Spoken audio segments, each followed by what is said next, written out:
Avant de commencer, abonnez-vous et cliquez sur la cloche de notification pour ne rien rater.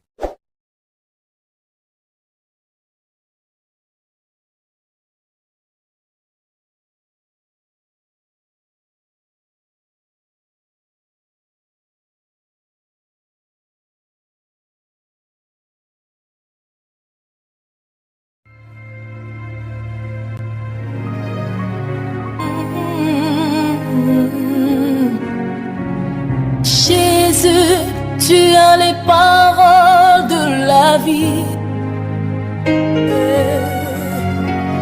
Jésus, tu as les paroles de la vie. Oh, Jésus, tu as les paroles de la vie. Oh, moi, tu as les paroles de la vie. C'est toi que je veux louer. Bonjour à tous et bienvenue dans L'Éternel ouvre nos yeux, je me nomme Akou Christophe. Après avoir parlé de la route du musulman pour l'enfer, aujourd'hui, nous parlerons du musulman et du mensonge. Nous humains, avons tendance à mentir surtout lorsque nous sommes en danger ou soit lorsque le besoin se fait sentir. Mais voyons voir ce que dit la Bible concernant le mensonge.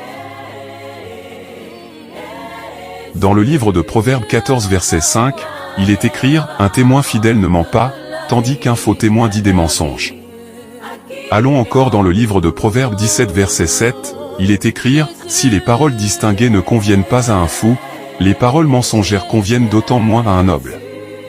Alors pour en conclure nous prendrons le livre de Jean 8 verset 44, il est écrit « Vous avez pour père le diable et vous voulez accomplir les désirs de votre père. Il a été meurtrier dès le commencement et il ne s'est pas tenu dans la vérité parce qu'il n'y a pas de vérité en lui. Lorsqu'il profère le mensonge, il parle de son propre fond, car il est menteur et le père du mensonge. Donc selon la Bible, ceux qui détiennent dans le mensonge sont des enfants de Satan. Concernant les musulmans, si le mensonge est autorisé dans l'islam, on doit en conclure que cette religion est celle du diable. Consultons certaines sources fiables de l'islam pour voir où ça nous mène. Prenons la sourate 16 verset 106, il est écrit « Quiconque a renié Dieu après avoir cru, sauf celui qui y a été contraint alors que son cœur demeure plein de la sérénité de la foi, mais ceux qui ouvrent délibérément leur cœur à la mécréance, ceux-là ont sur eux une colère de Dieu et ils ont un châtiment terrible. » Les versets sont clairs. Dans cette sourate, le Dieu de l'islam autorise aux musulmans d'utiliser le mensonge s'ils sont contraints. Mais que ce mensonge soit par hypocrisie. Car dans la bouche ils peuvent renier Allah, mais dans le cœur il faudrait que ça ne soit pas vrai. Big lol, quelle hypocrisie. Sachez que c'est ce phénomène que les plus grands érudits musulmans ont nommé la taqiyya. Ce qui signifie, mentir pour protéger l'islam, ou mentir pour garder les autres dans l'islam. On continue avec les versets coraniques qui autorisent la taqiyya. En d'autres termes, le mensonge. Allons à la sourate 3 verset 28, il est écrit que les croyants ne prennent pas, pour alliés, des infidèles, au lieu de croyants. Quiconque le fait contredit la religion de Dieu, à moins que vous ne cherchiez à vous protéger d'eux. Dieu vous met en garde à l'égard de lui-même. Et c'est à Dieu le retour. Quelle est cette religion où un Dieu demande à ses adeptes de faire de l'hypocrisie?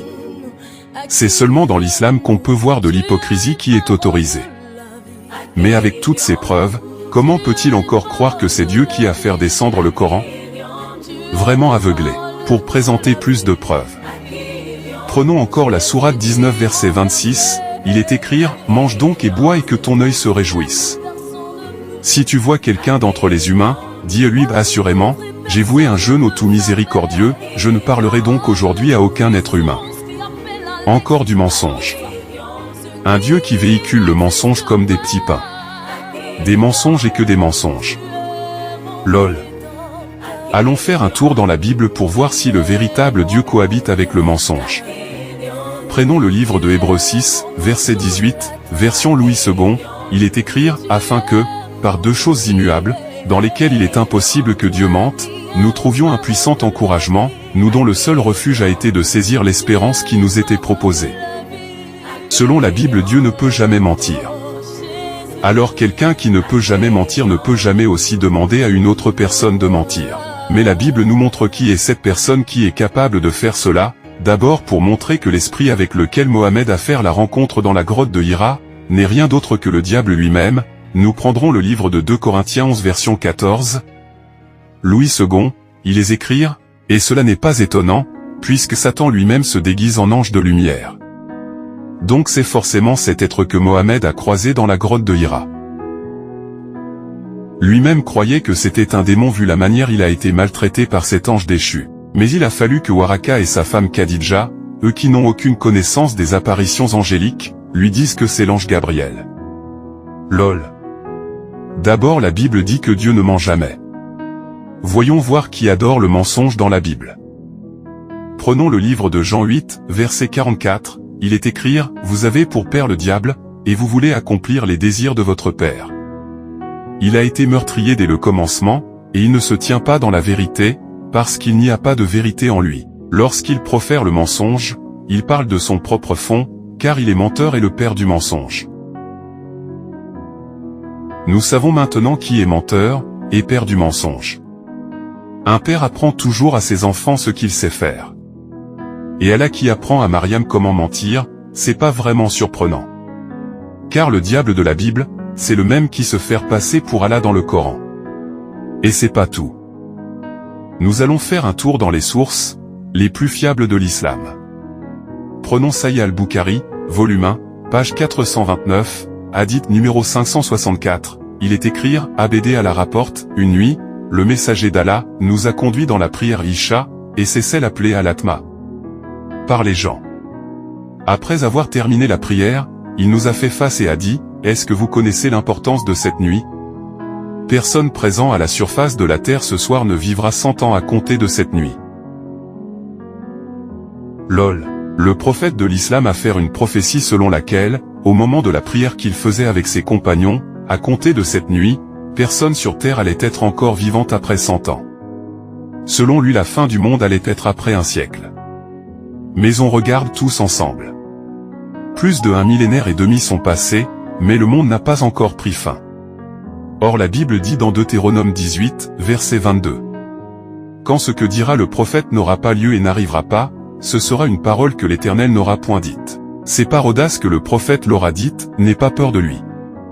En d'autres termes, si la prophétie d'un prophète n'aura pas lieu, on aura la preuve qu'on a un faux prophète en face de nous. Le prophète de l'islam a fait une prophétie qui ne s'est jamais réalisée. C'est d'abord un menteur, et un faux prophète. Rien de surprenant, puisqu'ils avaient pour père le diable.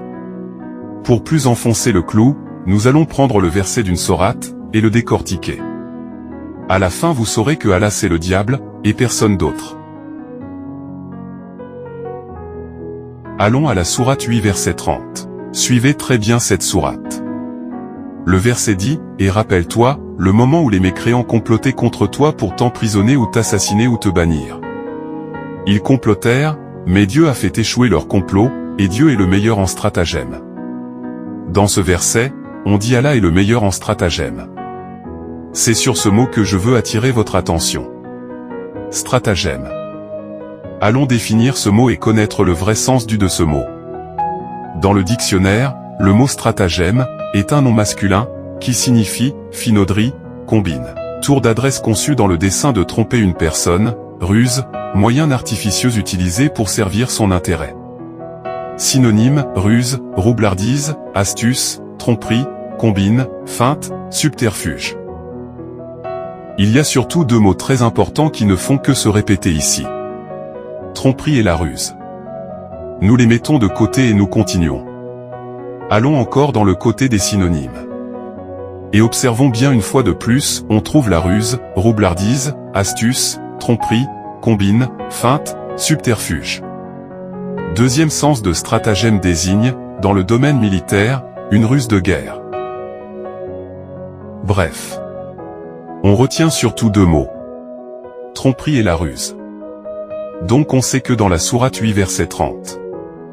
Allah se définit comme le meilleur en stratagème, en d'autres termes, le meilleur en ruse et tromperie. Or la tromperie et la ruse, signifient aussi le mensonge. En d'autres termes, Allah est le meilleur des menteurs selon la sourate 8 verset 30. Allons voir dans la Bible qui est le meilleur en tromperie et en ruse.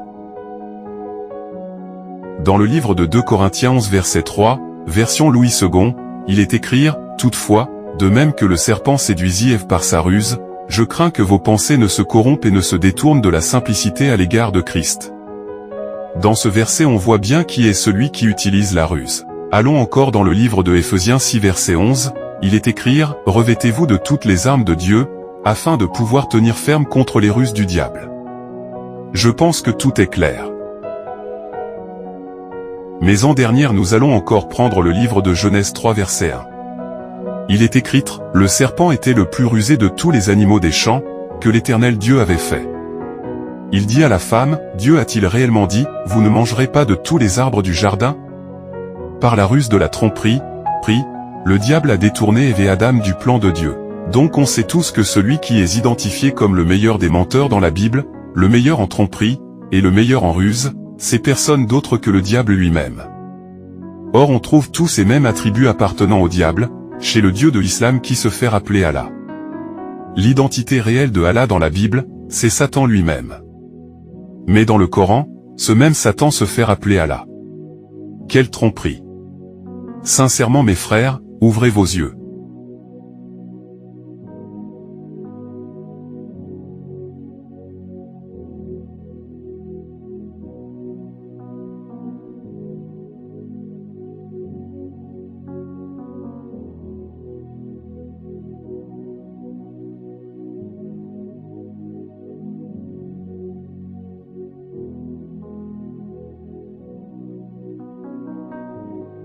Récapitulatif, dans l'islam, le mensonge est autorisé si on se sent en danger. On peut mentir pour protéger l'islam, ou pour convertir d'autres personnes à l'islam. Mentir pour se fondre dans des groupes adeptes d'autres religions. Jouer les hypocrites en les prenant comme des amis ou des frères. C'est ce qu'ils appellent la taqiyya. Donc on peut conclure que la tromperie comme le mensonge font partir de l'islam. Or dans la Bible, tout est opposé. Le mensonge est interdit, la tromperie est aussi interdite. Car la personne qui est le père du mensonge et la tromperie dans la Bible, c'est Satan. Or dans l'islam c'est Allah qui est le maître du mensonge et de la tromperie. En d'autres termes Allah, c'est Satan. Il change seulement de nom dans différents livres. Je pense que tout est clair, et qu'on n'a plus rien d'autre à ajouter.